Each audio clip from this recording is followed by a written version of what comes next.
다 같이 하나님의 말씀 살펴보도록 하겠습니다. 오늘 말씀은 에베소서입니다. 에베소서 1장 6절에서 9절입니다. 우리 하나님의 말씀 같이 봉독하겠습니다. 이는 그가 사랑하시는 자 안에서 우리에게 거저 주시는 바 그의 은혜의 영광을 찬송하게 하려는 것이라. 우리는 그리스도 안에서 그의 은혜의 풍성함을 따라 그의 피로 말미암아 속량 곧 죄사함을 받았느니라. 이는 그가 모든 지혜와 총명을 우리에게 넘치게 하사 그 뜻의 비밀을 우리에게 알리신 것이요 그의 기뻐하심을 따라 그리스도 안에서 때가 찬 경륜을 위하여 예정한 것이니. 아멘. 우리는 하나님을 섬기고 있고 하나님을 믿고 있는 성도들입니다. 그것은 하나님의 뜻을 아는 사람들이라는 의미이기도 합니다. 우리가 너무나게 당연하게 여겼던 그런 것들일지도 몰라요. 하나님의 뜻을 알 수 있고 하나님의 말씀을 들을 수 있고 그것을 또 깨달을 수 있고 또 하나님의 나라의 비밀에 대해서 알고 있는 그리고 믿을 수 있는 이런 것들이 너무나 우리에게 자연스러운 것들이어서 익숙하게 또 당연하게 여겨 왔습니다. 그러나 사실 하나님의 말씀이 무엇이며 그 뜻이 무엇이며 하나님의 예정 안에 있었다는 말이 무엇인지 깊이 알게 된다면 하나님의 은혜가 얼마나 큰지 알 수가 있습니다. 오늘 우리가 읽었던 말씀에서 반복적으로 등장하는 단어가 있습니다. 바로 은혜라는 것입니다.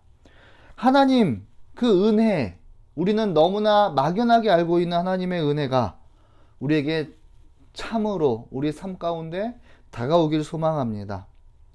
우리 하나님의 그 은혜가 크시기 때문에 기독교는 은혜의 종교라고 불리기도 합니다. 우리는 하나님의 은혜에 대해서 수도 없이 들어왔습니다. 그러나 정작 하나님의 은혜가 무엇을 의미하는지 우리는 구체적으로 설명하기 어려울 때가 있어요. 은혜라는 단어가 막연하게 추상적으로 그렇게 느껴지기도 합니다. 하지만 하나님의 은혜가 무엇을 의미해야 하는지 우리는 정확하게 이해해야 합니다. 우리 성도님들 많이 하는 표현 중에 은혜 받았다라는 표현도 있습니다. 근데 이러한 표현은 하나님의 은혜를 축소할 수 있기 때문에 하나님의 은혜라는 의미를 축소할 가능성이 있습니다. 우리는 이 은혜를 알기 위해서 먼저 왕과 백성들의 관계, 또 부모와의 자녀와의 관계에 대해서 이해할 필요가 있습니다. 우리 조선시대에도 왕이 무언가를 베풀면 성은이 만극하다라고 해서 왕의 은혜를 높여 칭송하였습니다. 또 부모가 자기 자녀라는 이유만으로도 무조건적인 사랑을 베풀고 또 무조건적인 또 지원을 합니다. 이런 것을 은혜라고 합니다. 은혜라는 것은 그것을 받을 만한 자격이 전혀 없는 사람에게 주어지는 어떠한 대가도 없이 베풀어 주시는 것을 은혜라고 표현합니다. 그렇다면 하나님의 은혜라는 것은 무엇일까요? 하나님의 은혜도 마찬가지입니다. 우리가 어떠한 대가로 받는 것이 아니라 하나님께서 전혀 자격 없는 사람들에게 주어지는 베풀어 주시는 하나님의 모든 것, 그것을 은혜라고 합니다. 그래서 은혜라는 것은 어떤 대가로 주어지는 것이 아니라 거저 주시는 것입니다. 그것은 우리의 눈에 보이는 것일 수도 있고요. 우리 눈에 보이지 않는 것일 수도 있고 하나님께서 우리에게 베풀어 주신 모든 것을 다 의미하는 것이 은혜입니다. 예수 그리스도의 대속하심 또한 은혜예요.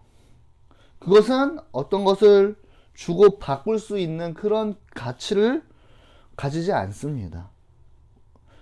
하나님께서 예수 그리스도께서 그렇게 순종하셔야지만 얻을 수 있는 그러한 은혜가 바로 하나님의 은혜입니다. 그래서 오늘 우리가 살펴보았던 본문 말씀 6절을 보면 사랑하시는 자 안에서 거저 주셨다라고 표현하고 있습니다. 그 은혜라는 것은 거저 주었다라는 것입니다. 우리는 거저 받은 것에 대해서 때때로 감사함을 느끼지 못할 때가 있습니다. 오히려 비싸게 주고 산 것에 대해서 더 감사하고 더 기뻐합니다. 아무리 소중한 것이더라도 그냥 거저 주신 것에 대해서는 좀 더 원래 감사를 느껴야 하는데 감사하지 못할 때가 있어요. 하나님께서는 우리에게 언제나 거저 주시기만 하신 분이십니다. 우리가 하나님께 드릴 수 있는 것이라고는 예배와 찬양밖에 없습니다. 하나님께서는 우리에게 사랑하셔서 은혜를 주시지만 오늘 말씀 또한 그 은혜, 우리에게 주신 은혜가 하나님의 기뻐하신 뜻이라고 말씀해주고 있습니다. 제가 요즘에 참 유용하게 쓰고 있는 핸드폰 어플이 있습니다. 아마 여러분들도 많이 쓰시고 계실 거예요. 바로 당근마켓이라는 어플입니다. 특히 이제 저와 같은 신혼부부에게 너무나 유익한 어플입니다. 그 가깝게 근처에 사는 사람들끼리 서로 싸게 물건을, 중고 물건을, 썼던 물건을 주고 팔고 하는 것입니다. 거기에 어플을 쓰다 보면 그 어플을 쓰다 보면 무료 나눔도 많습니다. 그 집에서는 필요가 없지만 또 다른 집에서는 필요할 수가 있기 때문에 그것을 그냥 무료로 나눠줘요. 그렇게 무료 나눔도 있고 또 1,000원, 2,000원 싸게 값을 그렇게 무료 나눔도 있고 1,000원, 2,000원에 가격이 싸게 물건이 올라오는 경우도 있습니다. 저는 그렇게 2,000원짜리, 1,000원짜리 이렇게 물건을 사러 가면서 들었던 생각이 있어요. 굳이 저렇게 1,000원, 2,000원짜리를 돈을 꼭 굳이 받나? 그냥 줄 수 있는 거 아닌가? 이런 생각을 했었습니다. 저도 마찬가지로 집을 정리하면서 필요 없는 물건들을 그냥 무료 나눔으로 올릴 때가 있습니다. 그럼 이제 연락이 많이 와요. 무료라고 하니까 사람들이 뭐 가지러 가겠다, 지금이라도 가겠다라고 하면서 사실상 온다고 말해놓고 안 오는 사람들이 너무나 많았었습니다. 근데 안에는 꼭 5,000원이라든지 몇천 원이라도 꼭 올려요, 가격을. 그거라도 받겠다고 올려요. 그럼 저는 아니 뭐 그거 받아서 뭐하냐, 그냥 사람들 무료로 주지 뭐 그렇게 받냐라고 하는데 이상하게도 5,000원, 2,000원, 3,000원 이렇게 올리면 돈을 받으려고 하면 꼭 사람들이 옵니다. 찾아옵니다. 그래서 제가 여기서 한 가지 사실을 좀 깨달았었습니다. 무료로 준다고 하면 사람들이 가져가도 그만, 안 가져가도 그만이라는 생각을 해요. 그래서 가치가 없다라고 생각을 하는 것 같아요. 그런데 2,000원이라도 가격을 올려놓으면 굳이 그 돈을 주고 가지러 옵니다. 그 돈 주고 사가요. 그래서 저는 이 경험을 통해서 사람들이 거저 주는 것에 대해서는 너무나 쉽게 생각하고 너무나 가볍게 생각하는구나. 근데 1,000원, 2,000원이라도 받으려고 하면 사람들이 그 물건에 대한 가치를 생각하는구나 라는 것을 깨닫게 되었어요. 그래서 우리도 하나님께서 거저 주시는 것에 대한 이것을 너무나 쉽게 생각하지 않고 있나. 왜? 하나님께서 거저 주시는 것이기 때문에 우리는 거저 받는 것에 대해서 너무나 익숙하고 너무나 쉽게 생각할 경향이 있기 때문입니다. 근데 생각해보면 우리가 그것을 얻기 위해서, 하나님의 은혜를 얻기 위해서, 구원을 받기 위해서 할 수 있는 것이라고는 아무것도 없어요.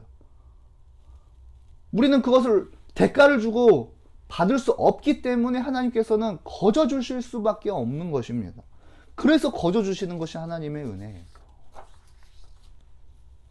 오히려 비싼 값을 치르고 그것을 샀다면 하나님의 은혜가 귀한 줄 알 텐데 우리가 정말 힘든 노력과 큰 값어치를 매겨서 하나님의 은혜를 샀다면 오히려 그 하나님의 은혜가 귀한 줄 알 거예요. 하지만 우리는 그렇게 하나님의 은혜를 얻을 수도 없고 구할 수도 없습니다. 그렇기 때문에 하나님께서는 거저 주시는 거예요. 오늘 본문 말씀도 마찬가지입니다. 본문 말씀에서 표현하신 대로 하나님께서는 우리에게 거저 주신다라고 하고 있어요. 우리의 죄가 구속함을 받고 하나님의 자녀가 되는 거 하나님의 은혜로 거저 주신 것입니다. 하나님께서는 왜 우리를 구원하셨나요? 하나님의 은혜와 찬송이 되기 위해서 우리에게 구원하여 주신 것입니다. 하나님께서 하나님의 사랑하시는 자 안에서 우리에게 기뻐하심을 위하여 은혜를 주셨다라고 하시고 있습니다. 우리는 간혹 하나님께서 예정하신 것을 제대로 이해하지 못하는 경우, 그런 또 교단도 있고 또 그런 분들도 간혹가다 있습니다. 하나님께서 모든 것을 예정하셨다면 이미 구원받은 백성과 구원받지 못한 백성이 정해져 있다라는 거 아닌가? 그렇다면 하나님께 버림받은 백성들, 그 사람들은 억울하지 않겠냐 라고 생각하는 사람들이 있을 수 있어요. 누구는 선택하고 누구는 버림을 받고. 이 모든 것을 예정하셨다면 구원받지 못하는 사람은 분명히 억울한 사람이다, 이렇게 생각하시는 분들, 근데 그분들의 생각은 잘못된 생각이에요. 모든 인간은 구원을 받을 만한 가치가 전혀 없는 사람들입니다. 태어나면서부터 구원을 받을 만한 가치가 없어요. 인간은 그러한 가치조차 없는 사람들입니다. 태어나면서 억울할 필요도 없는, 그냥 죽을 수밖에 없는, 가치 없는 그런 존재가 바로 인간들이에요. 하지만 하나님께서는 그 인간들을 그냥 내버려 두지 않으시고 구원하시는 길을 열어주셨습니다. 우리가 한 영혼에 대한 소망을 가지고 있어야 하는 것 당연하지만 하나님께서 예정하시고 행하시는 일에 대해서 억울하다, 억울하지 않다, 이러한 생각, 마음을 가질 필요가 없습니다. 하나님께서 우리를 구원하신 일은 정말 감사한 일이지만 선택을 받지 못하는 사람들도 이미 인간 스스로가 죽음을 선택했고 죄와 사망을 선택했기 때문에 구원을 받지 못하는 것은 당연한 일이에요. 오히려 구원하신 그 하나님의 은혜에 감사를 해야 합니다. 구원받지 못하는 것은 당연하고, 하지만 하나님의 은혜로 말미암아 하나님의 백성을 구원하신 것은 하나님의 은혜가 너무나 크다는 것을 말씀해 주고 있습니다. 마르틴 루터는 이에 대해서 이렇게 말씀해 주고 있어요. 내가 구원받지 못하는 것을 통하여 하나님께서 선택하신 일이라면 그것으로 하나님께 영광과 찬양을 올려드려야 된다. 내가 비록 구원받지 못한다 하더라도 하나님께서 하신 일들에 대해서 우리는 감사와 찬양과 영광을 올려드려야 된다라고까지 표현하고 있어요. 그것은 하나님께서 예정하신 일이고 하나님께서 선택하신 일이고 하나님께서 예정하시고 행하시는 모든 일들은 거룩하고 선하시기 때문입니다. 하지만 하나님께서는 은혜가 너무나 많으신 분이십니다. 하나님의 사랑하는 백성에게 이 많은 은혜를 거저 주셨어요. 여기서 우리에게 구원과 영광을 거저 주시는 이유가 나옵니다. 바로 하나님의 은혜와 영광을 찬송하기 위함입니다. 이것이 바로 하나님께서 이 세상을 창조하신 이유이고 인간을 창조하신 목적입니다.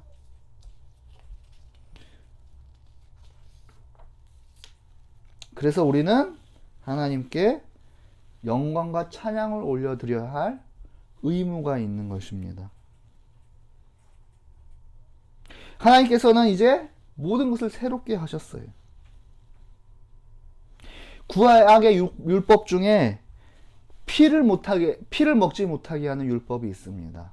또한 사도행전 15장 20절을 보면 예루살렘 교회가 서로 회의를 하게 됩니다. 율법에 관한 걸로 회의를 하게 되는데 이때 야고보 사도가 피를 먹지 못하게 한 것을 다시 한 번 더 강조해 주고 있어요.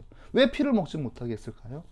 바로 피는 생명을 의미하며 예수 그리스도의 피 흘리심을 예표하고 있기 때문에 구약에서도 심지어 사도행전에서도 그 피의 의미를 강조했었습니다. 이 피는 예수 그리스도의 피이며 속량하심을 의미합니다.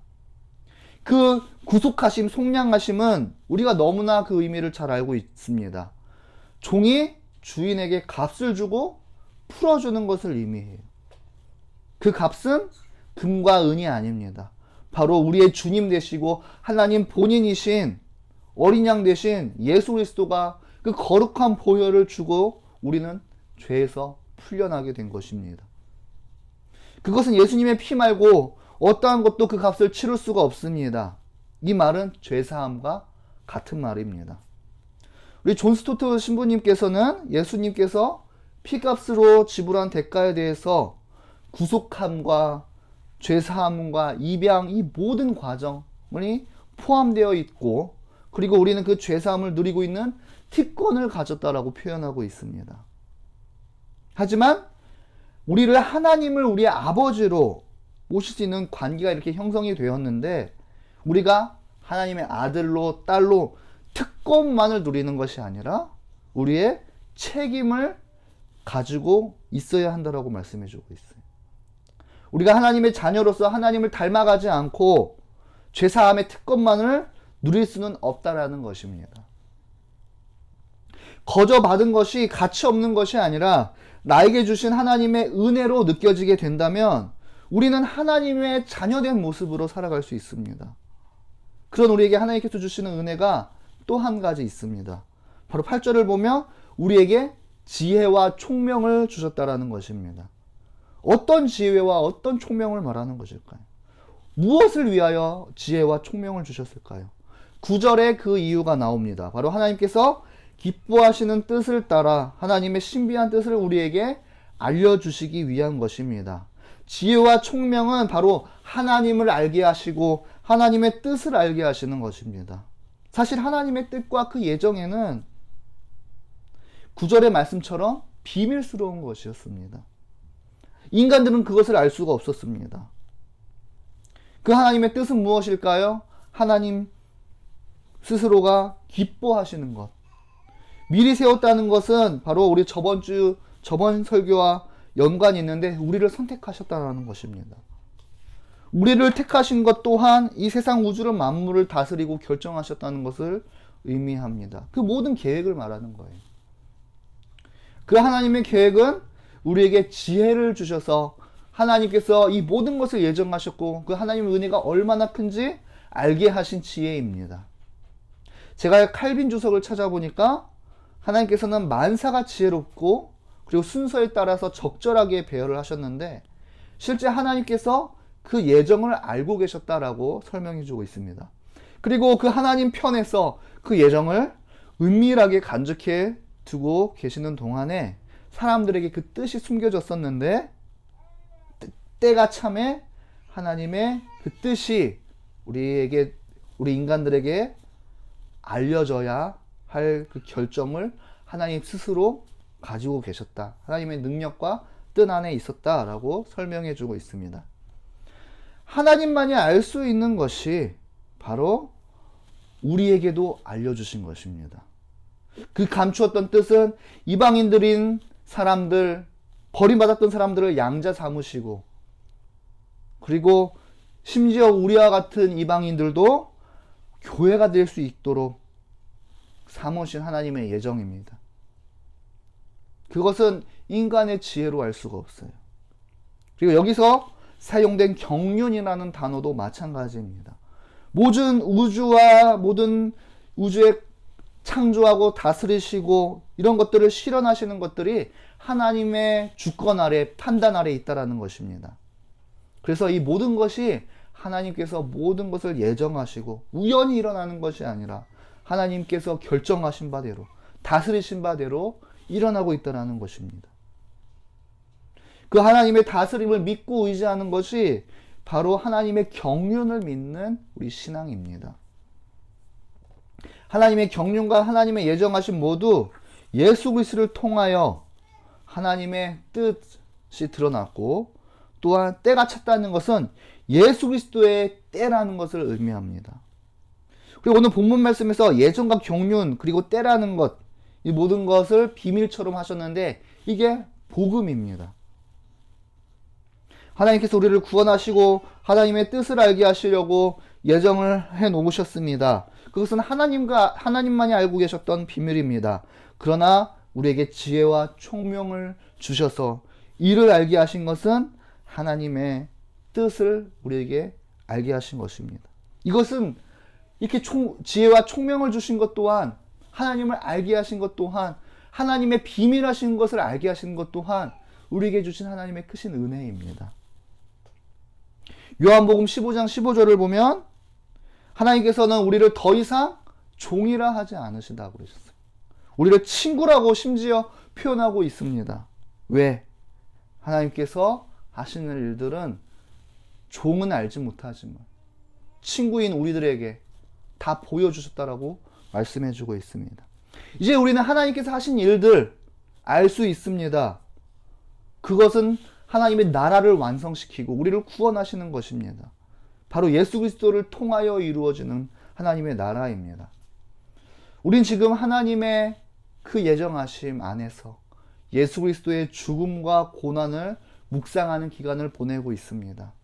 더 이상 하나님의 뜻을 감추지 않으시고 예수 그리스도를 보내주셔서 하나님의 뜻을 보여주셨습니다.